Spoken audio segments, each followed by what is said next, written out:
Welcome to our webinar about how leasing benefits operations, finance, and IT. As people are starting to come in here, we're going to give them a few minutes. But as we go through this, please feel free to ask questions at any time. My name is Bill Pitcairn. I'm going to host this along with my colleagues, Mike Henderson and Whitney Morris. And we're part of the legal team here at CoreTech. Again, we've got some take advantage of the esteemed panel we have here. They've been in the legal industry a number of years, so feel free to ask them questions at any time, and we encourage you to do that. We'll give people maybe another minute or so, and then we'll get started here. One of the things we did to kind of break the ice here, we figured, we were going to tell a joke about lawyers. So, most of the jokes we found weren't real nice. So we went to ChatGPT and figured this might be a good way to start it. So here's the joke they came up with. Why did the lawyers bring a ladder to the firm? The answer is they heard it was a high profile case. So based on that, we don't think comedians are going to have to worry about losing their jobs to ChatGPT in the near future. So bad. That's a little rough there. It is. So why don't we get started here? Again, our title of the webinar is, how leasing benefits operations, finance, and IT. A little bit more on that is an intelligent leasing strategy produces benefits that flow through the operations, finance, and IT, from cash management strategies to leveraging leasing benefits to create a bridge to the cloud, hedge against inflation and equipment obsolescence, and create a solution for the number one work from home security concern, which is asset management. A smart leasing program delivers a multitude of benefits when done right. So please join CoreTech and Isidore Okoro, the CIO at Steptoe & Johnson PLLC, Jandy McSweet, the CFO at Wigan & Dana, and Jose Periente, Chief Procurement Officer and Managing Director at HBR, for the strategy sharing session regarding their firm's successful leasing strategies. Izzy, Jandy, and Jose will provide real-world examples of what has worked at their firms and provide some insights into the pitfalls to avoid. Again, the reason we're doing this is, it's an education to our attendees about the multiple layers of business benefits gained by leasing, and also educate attendees about the specific benefits of a good master lease agreement. So at this point, I'd like to introduce my colleagues, Mike Henderson and Whitney Morris. Mike?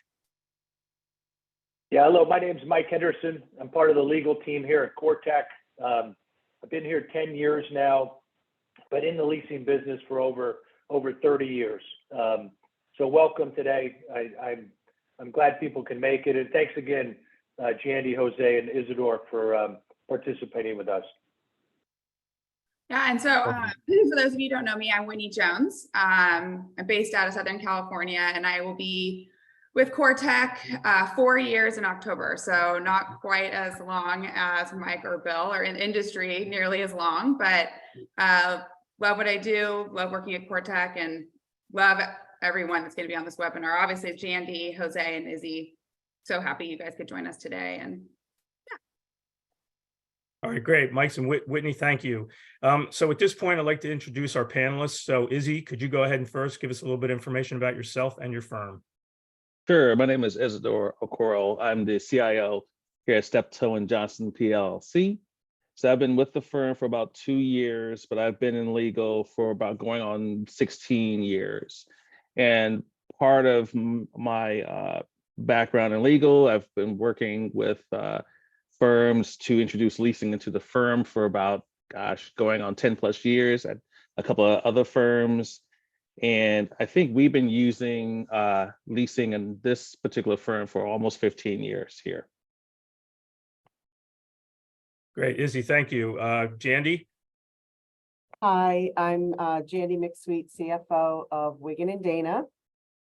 We are about 165 or so attorneys at this point, mostly on the East Coast. And I have been with the firm for 23 years. That's how long I've been with legal. So I started here as an accounting manager and therefore responsible for all of the leasing management in the finance area. Great, thank you, Jandy. And Jose? Thanks, Bill. Jose Manuel Pariente. I'm the managing director at HBR Consulting on the advisory and vendor management area. I recently joined HBR after spending around 15 years with Whiting Case as their chief procurement officer. So I've been around for quite a while, just like Janet and Izzy. Great, thank you. So again, we're going to encourage everybody to answer, ask questions at any time. So I'm going to start with Jandy with this question. So Jandy, how long has your firm been leasing, and what are the business benefits the firm is getting from your leasing program? So we've been leasing prior to my arrival in 2000. We had been leasing. Unfortunately, our leasing strategy at that point was not great. And I sort of walked into a renewal by, silence system where I then reached out to Scott for the first time 23 years ago and said, help me, because we've got, 7-year-old computers that are renewing leases over and over and over, and we're just paying for them three times over. So we've been leasing for a very long time. We weren't doing it right in the beginning. I think now we've got our arms around it and we're doing it the right way. And the right way helps us plan cash flow and gives predictability when, sort of running the business year over year, understanding what your costs are, being able to make sure that you have the equipment you need and that's not, out of date. While at the same time, having that, not having to put out investments, large sums, right off the hop. So that's why we use leasing mostly. Pretty much it's the predictability, planning, and ability to, refresh regularly. Okay, great, Jandy, thank you. So Jose, what about you? What about Whiting Case? What is your business benefits, and what do you get out of your leasing program? So I think originally, I see Scott is on the call, so welcome, Scott. We started probably 20 years ago trying to really manage cash. Was one of the first objectives of looking into leasing as we were expanding our office footprint across the world. So cash management was big in our mind at that time. From there, I think asset management was really kind of a big decision maker for us.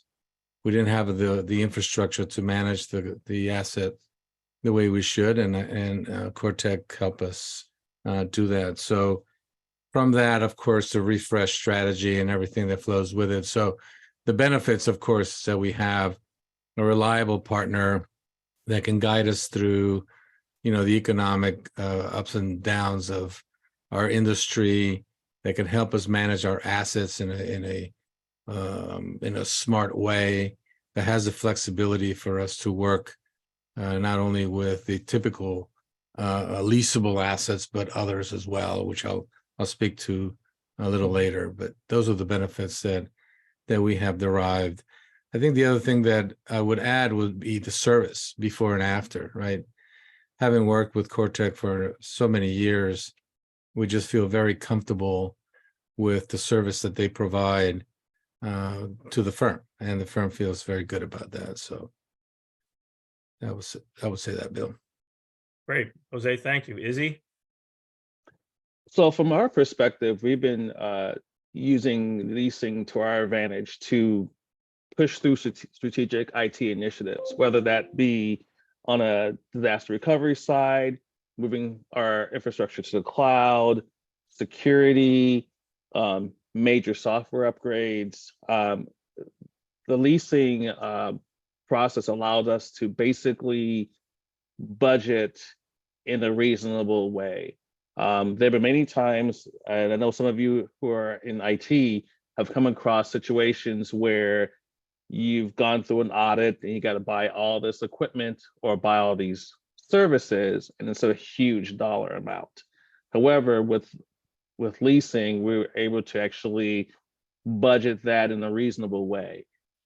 Because the biggest thing that you're going to run into with a lot of these initiatives is that sticker shock when presented to the management committee or to your COO. But funneling this through leasing, you can actually, as I talked about earlier, as far as cash flow, it helps you manage that and reduces that number down significantly. And you're going from, a $300,000 project to potentially a $75,000 project. It's kind of a big difference, especially if you want to have initiatives that make a major impact in the organization. So for us now within Steptoe & Johnson, we're using that right now for our cloud initiatives. So we're basically leasing equipment that have ties into Azure and into other cloud infrastructure pieces.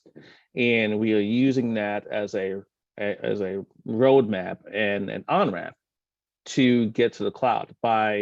Because we have a defined lease schedule, we can actually know when basically our project is going to be up, because at the end of the lease, you got to return that equipment back. So that's so it gives you a built-in goal to get your cloud initiatives done. And the equipment that we purchase allows us to basically start the process of moving a lot of our infrastructure into the cloud using this hardware. So I use it strategically, really to honestly keep attorneys from going crazy when they look at the big line number. And at the same time, allows our clients, which in our case are the firm, to be okay with the money that we're spending. Great, Izzy, thank you. So at this point, I'm going to turn it over to Mike Henderson, who's got some questions that he wants to go through with our panelists. Mike? Yeah, so it seems, all three of you have pretty common themes, right? Managing budgets, refreshing equipment, security. Diving down maybe in a little more specifics, Izzy, what helps you, like in the lease contract and working with CoreTech, to meet your business objectives? And how do we help you do that? Yeah, I would say a good example is as we start the process and start budgeting, it's really important to work with the leasing company to kind of have a strategy in advance. So usually, in this case, I work with Mike. So pretty much every year we talk about what we're going to be doing the next year. A good example this past year, we basically replaced our entire network infrastructure so that to on-ramp directly into Azure. And so we have to sit down, plan that out, budget that out. And then once we figure out what the costs are and everything, that's when the traditional budgeting process happens within our firm. So it's really important as you're setting up your maintenance contracts, your maintenance contracts and also your leasing contracts, because the one important thing that I've used to my advantage is to fold in very aggressive maintenance contracts as part of any hardware that you purchase.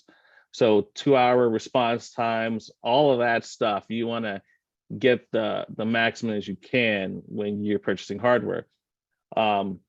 But when we work out the agreement, we have to determine, from a lifespan perspective, how long we're going to keep this equipment.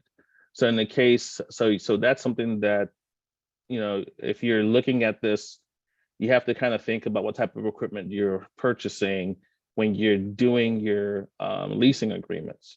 So in the case of our network infrastructure, that's on a much longer lease, for example, than our laptops, because in this case, that infrastructure is going to be in place for multiple years, while we've probably already gone through multiple laptops by that time, right? So definitely structure your leasing agreement based off of what your basically your yearly plan is going to be for your equipment. Yeah, great. Thank you, Izzy. Jandy, I have a layup for you because I know you talked about Scott coming in and you had leases in place that were 7 years old on equipment and still rolling over. So I know you talked about it a little bit, but having like Cortec and Scott, how did he help you, get through that process and get to a place where, equipment was refreshed on a regular basis and you had your program under control? Yeah, so we did go through the master lease agreement, actually, Scott and I went through together. I remember that with the leasing company. Yeah, and so that, I was right out of college. Now, I was a little bit more than right out of college, but I was still a young accountant that I had never led this sort of thing before. But it was really, telling that Scott just sort of sat down and we went through the whole thing. And we started, talking about some of these pitfalls and getting us, out of the weeds and recommendations for ways to go to this prior leasing company and say, let's make a deal kind of thing to get us out of here.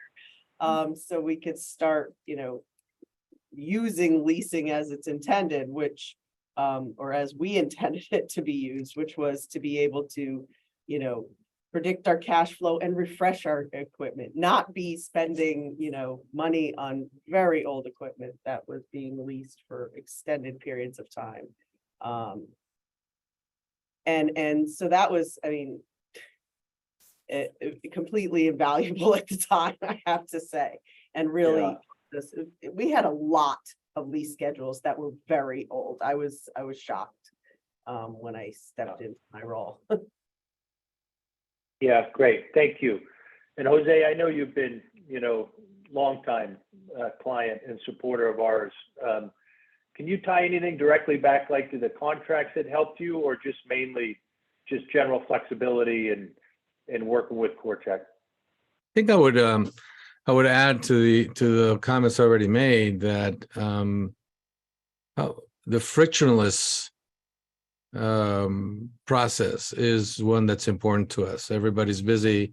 Everybody doesn't want to spend, hours and hours trying to figure out what the right leasing schedule is, who the right bank we're going to go to, what's the right rate.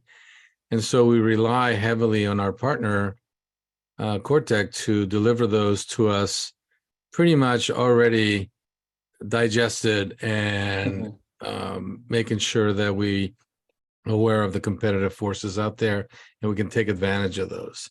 So the coordination with the banks, the coordination with the resellers, the VARs, I think we value that a lot, right? We don't have to spend a lot of time with it. And, we've been leasing for a refresh for so many years. It sort of feels like it's routine, but it's never routine, right? And you guys make it feel like it's routine, and we appreciate that, but it's nothing but. So I think that having a partner for a long time, being married for such a long time, is just kind of eases the transition from one asset to another, inclusive, taken out, asset management. Also, we haven't mentioned a lot of the problem solving, right? So inevitably, you're going to run into some issue. And having a partner like Cortec really back you up and be there for you all the time makes a huge difference for us. So that's the piece that we value, I think, more than trying to get the most competitive leasing rate out there. It's the service that we get from that relationship. So kudos great to you guys. Yeah, perfect. Thank you, Jose. Yeah, actually, I wanted to kind of piggyback on that. One thing for those folks that are out there, definitely, make sure that you have some flexibility in putting together your leasing, especially if you are working with a vendor that you're really comfortable with. So that's the part that's great in our relationship, is that we use multiple vendors for very specific things. And so to be able to work with someone to help you on the leasing side is very useful, because there may be situations where you have to use this vendor for this project. And so having that flexibility is very important. Yeah, great. Thanks, Susie. Thanks, you guys. I have a couple now questions, turn it over- Mike, actually, that came in through the chat. Awesome. Yeah, and the first one is actually about asset management. Maybe this will go to Jose, because you brought it up a couple of times. Can you just talk about how leasing helps you with asset management and talk a little bit more about that process? Yeah, so I mean, the nuts and bolts of keeping track of all the different assets that go in a leasing schedule is a I want to watch my tongue here. I don't want to curse. I don't want to curse online, but oh my God, I mean, that's got to be the worst job ever, right? And so it falls on some junior accountant or some person in Manila, in our case, for the shared service center. But it is it's like herding cats, right? You can misplace a lot of assets. You can misplace a lot of leasing schedules. You have the wrong assets on the the wrong leasing schedules. So I think the team at CoreTech sort of keeps us honest, keeps us on track. They're probably more organized than we are most of the time, which we appreciate. So when something goes wrong on our end, we usually go call somebody at CoreTech and say, I'm sorry, can you tell us where this asset belongs and what leasing schedule, and so we can have our books straight. So that's the kind of support that on the asset management side is critical. Obviously, depending on the volume, we have a lot of volume, right? In some cases, you probably don't, but if you do, having a partner like CoreTech to make sure they're keeping you straight, delivering the right schedules, delivering the right assets to the schedule, the serial numbers. Yeah. When the time comes to return these assets, that piece of it is also kind of a yeoman's job. So that's the real service that you can get from a partner like CoreTech. And I guess I'll jump in a little bit. For us, it's very helpful because we have access to the entire inventory. So we try to lease as much equipment as possible through them. And what that allows us to do is that whenever, from an insurance perspective, you have all the numbers, all the serial numbers, all the makes and models, everything, you have that on the IT side. So it's easy to submit that to operations or accounting for that. And we use a separate piece of software to do our inventory. So it's easy for us to export that from the CoreTech portal into our software to keep track of that. And last but not least, it's kind of just easy to just ask, hey, which serial numbers or which leases that are going to be expiring soon, so we can track these things down.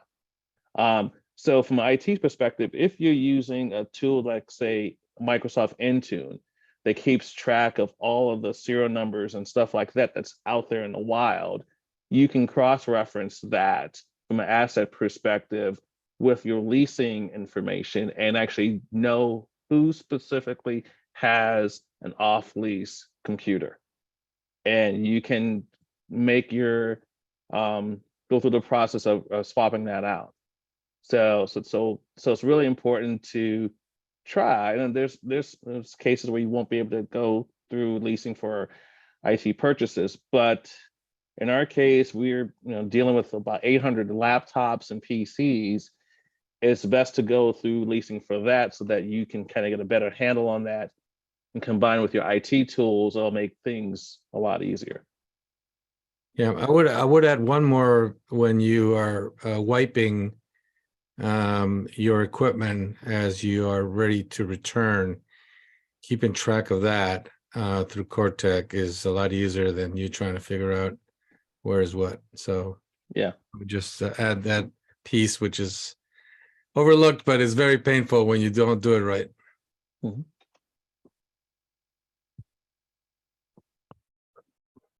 I have another question actually. And this was also brought up by a few panelists about the refresh cycle. And maybe this will go to Jandy since you started off in such a tough spot initially. But can you talk through like what are the benefits of a refresh cycle?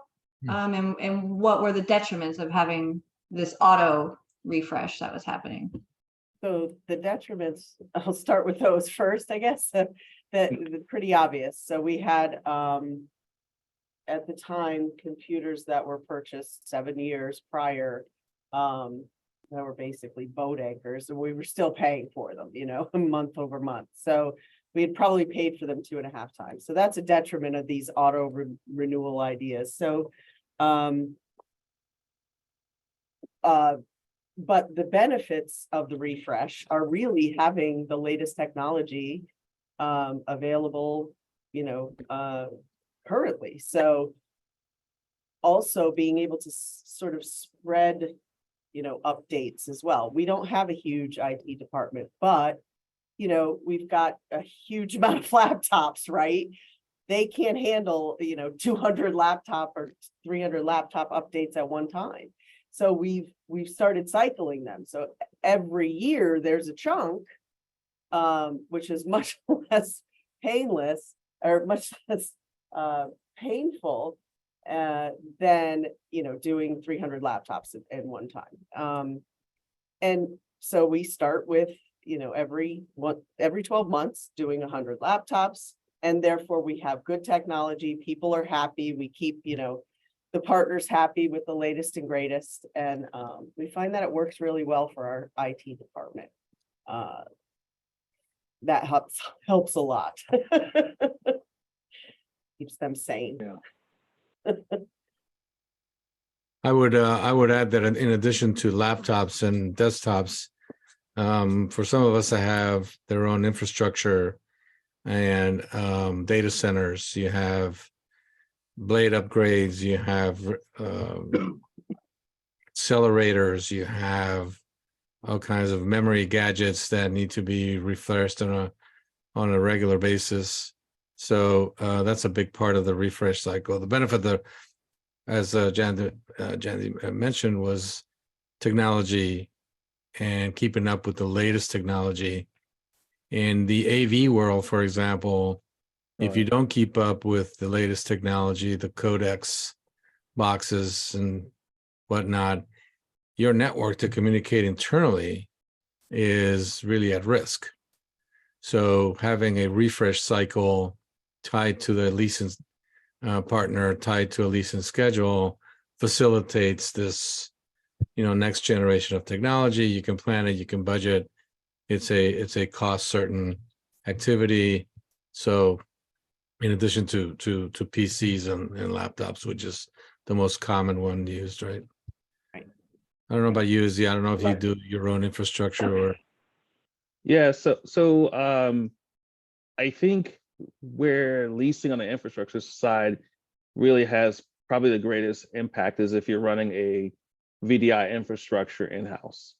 If you're virtualizing desktops throughout the firm, leasing can have a huge impact. I've witnessed leasing increase the performance across the firm by almost 50% when the leasing cycle refreshes. So you're talking replacing all of these servers, and then your desktop experience basically increases significantly just because you have new hardware behind the scenes. So it's and the same thing when there's new storage fast software. And one of my previous firms, we replaced the array in the data center, and Word went from opening up from 8 seconds to opening up in 4 seconds. Basically a significant increase that your people will see just because your leasing came to an end and you had to get a new array. And with that, and because you're keeping the costs the same, basically, you have a chance to change to an exponentially better technology behind the scenes. So really, if you're running that type of an infrastructure, you can definitely see huge benefits by going through a leasing cycle. If you're going traditional stuff, then your leasing time frame will be longer, more like 5-year, 6-year type of a cycle, because some of those things people are not really going to notice, and there's only so much technology advancements that happens with network gear and switching and things like that. But when it comes to servers and storage, I would put them on the same leasing schedule as your laptops, honestly, because from a cost perspective and the amount of performance that the gain that you will see for the end users, it is significant. Yeah. Great. Thank you, everyone. I'm going to turn it over now to Whitney Jones to take us in another direction a little bit with a different type of question. Yeah. Oh, so, you Whit. Thanks, Mike. So obviously all three of you are very well versed in leasing. You're all from different sides of the house, right? And at different scales. So there's a lot of firms, right, that don't lease, so they're looking at leasing for the first time, or maybe they've started leasing, but they're still relatively new to it. Can you, I mean, Jose, maybe you can start, but can you each give a piece or two of advice or suggestions to firms like this, just based on your experience? And, you know, again, just you've been doing this for a very long time, so. Yeah, and I do this with my current clients. Excuse me. First of all, you have to do your homework, right? There's a lot of firms out there that profess to provide, excuse me, leasing services, and so doing your homework will be important. Reaching out to your colleagues, reaching out to folks like us to get some feedback is important.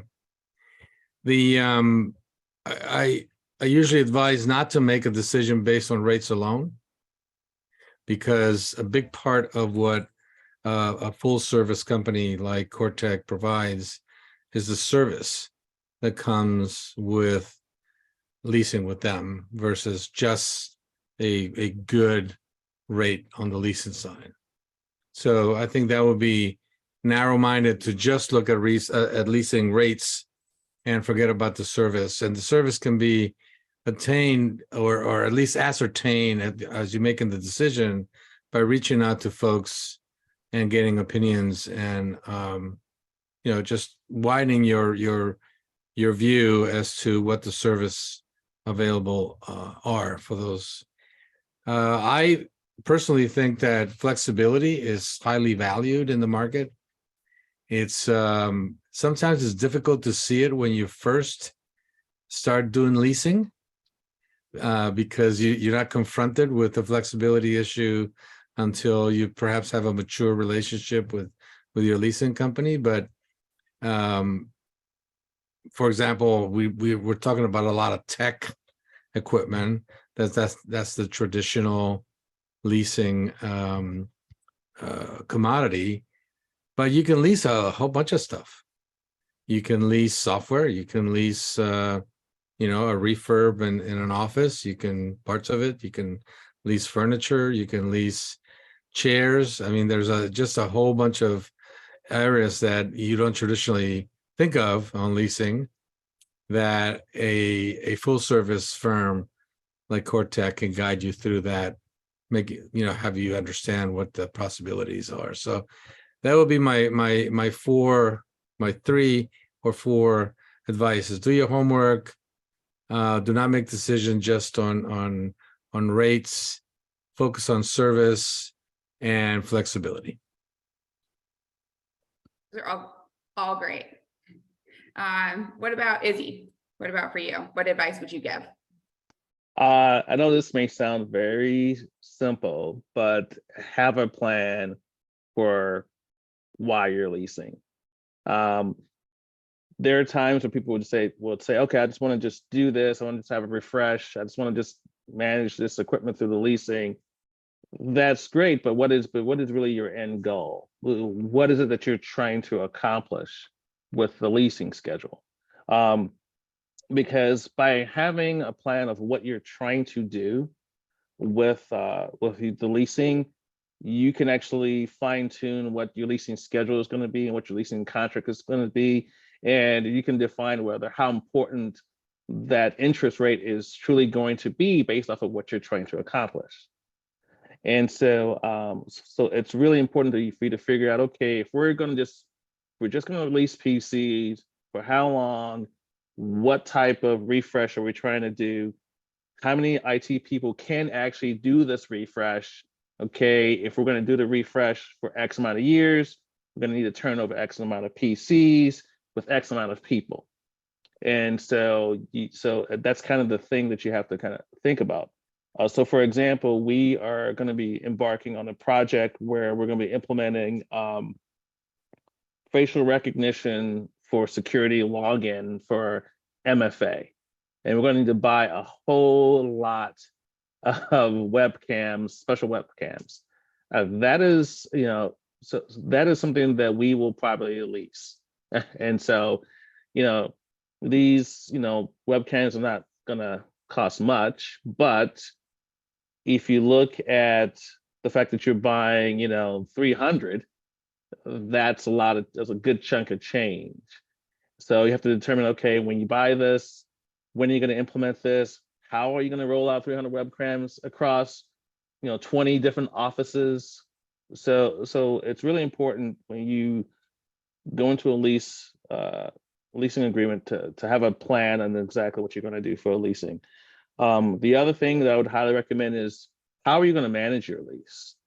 Who's going to do the managing of the leasing? Who's going to be the main contact? Who's going to keep track of inventory? Who's going to start the conversation with your leasing person when your lease is coming up? And then when you're swapping out machines, who's going to be in charge? Because that's one of the things that I ran into when I first started working at Steptoe, was who's in charge of this? And no one would raise their hand. So you have to have a person that's in charge, whether it's you in charge of it or someone else, but you definitely need to have a person that's in charge of making sure things actually go well with the leasing. So for me, my biggest things is, number one, have a plan on, why you're leasing, what you're trying to accomplish, and how you're going to do it. And then number two, who is going to manage the leasing relationship going forward? Yes, it might be you initially, but if you're not there, or if you are busy putting out a fire, who's gonna step in and to do that? That's great, Izzy. Thank you. Jandy, last but not least, what advice do you offer? So I agree about having a plan for sure. And the longer term, the better. I can tell you sort of what our plan has always sort of been, and why we've leased, and why we continue to expand our leases to include things like our current listen to me, our conversion to Adirant from Elite Enterprise. So we are leasing those consulting and hours. We are not, this is a long-term project. It's 18 months, right? And so there's a large cash outlay that happens over this 18 months. Every 6 months, we close a lease schedule. And so we're leasing that. This software that we're installing, right, is not going to be 3 years old and we're going to take it out. We are going to keep it for a long time, just like Enterprise, 20 years, plus ago. So spreading that cost to the future partners is also a benefit of leasing. I mean, we're making an investment in the firm to go to a new 21st century software. It should be absorbed across a number of years through a number of classes of partners, because they're all benefiting from. It's, matching the cost with the life of the project, that's another thing. I mean, if you've got a laptop, it's going to last 3 years. We're all pretty consistently, right? 3 years is like the life of a laptop. Then pay for it over 3 years. Don't shell out a big chunk of money up front. Have that year's equity partners pay for it. Yeah. And they're not as forgiving on that. They like the idea. Hey, you know what? I'm going to retire next year, and this youngster's coming in. They should pay for some of it, right? So that's kind of been our plan. So I agree, definitely have a plan. Get your master lease agreement in place. That is the most painful thing. Any agreement in a law firm is the most painful thing you'll ever do. But once it's there, it's so easy. So I just send Bill an email. Bill happens to be who I work with. We've got such and such coming across the board. I'll get the invoice, the vendor to send you the invoice directly. Done. Then the just questions. How long do you want to lease it? Do you want a dollar buyout? You want to do fair market value? And then the paperwork comes, I sign it, and we're all done. That is the beauty thing. But get that master lease agreement in place, because once it is, it becomes very simple to start a new lease and go on with that. The interest rates, everybody's freaking out right now about interest rates. I get it, but they're very competitive. I mean, I've found that the rates are quite competitive through our use of CoreTech. So I, as the CFO, the ability to plan, the ability to match the cost to the life of the asset and the use of the asset, and just being able to say, hey, this is our cash flow this year. We know it. Why? Because we've leased this over 36 months and we know what the payments are. All make sense for us and make that our plan. That's great, Jandy. Thank you. Mm-hmm. I'm going to pass it back to Bill now to just take us to the end. Whitney, thank you. So just a couple of things I want to mention here, some of the things that came up. One of the things that Jandy had mentioned, the auto renewals and that. One of the things that we do here at, excuse me, at CoreTech, we try to educate, the clients and the prospects that we deal with. So one of the things that we offer, it's called a lease analyzer, which will look at a master lease and schedules and tell you if there are any of those gotcha clauses in there, like a 12-month auto renewal or something. And we do that free of charge. So anybody who's looking at a master lease, feel free to contact us and we'll do that analyzer for you. And it might pick up some things that could save your firm quite a bit of money, over the coming years. Another thing that we offer here, and Jose talked a lot about asset management, as did Izzy, is we offer a free asset tracking system called CoreCare. So anybody who leases anything from us, and it could be software services, we do a lot of laptops here, some desktops, more laptops these days because everybody's working remotely. And asset tracking is a big issue. So with CoreCare, once you acquire some equipment, we take all of the information that's on an invoice, the manufacturer, the model, the reseller, you can tie it to a user. So where that asset is, and it makes it a lot easier to track that asset during the life of that lease. We track all of the leases, from one to, some clients like when they have hundreds of leases with us, and all of that it's tracked, and they've got the capability to go in there and manage those assets, and it just makes a big difference into what you're doing out there. One of the other things that we do here is Jenny mentioned. Oh, sorry, I was going to say real quick too, like aside from CoreTech assets that you lease or finance through us, we can also upload non-CoreTech assets, whether it's assets that the firm or the company owns, or maybe you have it on lease with a different lessor, but we can upload those into CoreCare as well. So it's all information's in one place. So I just wanted to add that quickly, Bill. Okay, good. One of the things we do here is we have a flexible leasing program, and Jandy had mentioned a lot of times we run into situations where a law firm, and we've had one recently where some of the partners are looking to retire over the next few years, and the CFO didn't want to burden them with a big software upgrade. In this case, it happened to be 3E, which was going to cost them millions of dollars. So we structured a lease where there were low payments in the front and they would step up. And then at the end of that, we had a balloon payment. So those partners that were looking to retire over the next couple of years weren't going to get hit with the bulk of that. And it was going to be strung out over the life of that with some of the newer partners that were coming on board. So that's something else that you should be aware of too, that, you can do a lot of software and services as leasing, as, the panelists had mentioned here. So, if there's any more questions, bring them up at this time. If not, I want to thank our panelists for taking the time. We really appreciate, again, them taking the time to do this. And there's a lot of expertise here. So, if you think of any questions you might have after we're done, feel free to contact us. If it's with them, we can get that information to them. But again, we want to thank Jandy, Jose, and Izzy for taking the time to do this. And again, thank you for attending. And Yes. if anybody has any questions, they'll, I think our email addresses will be out there somewhere. Feel free to contact us at any time. So again, thank everyone and have a good rest of your day. Thanks, everybody. Thanks, guys. Appreciate it. I know.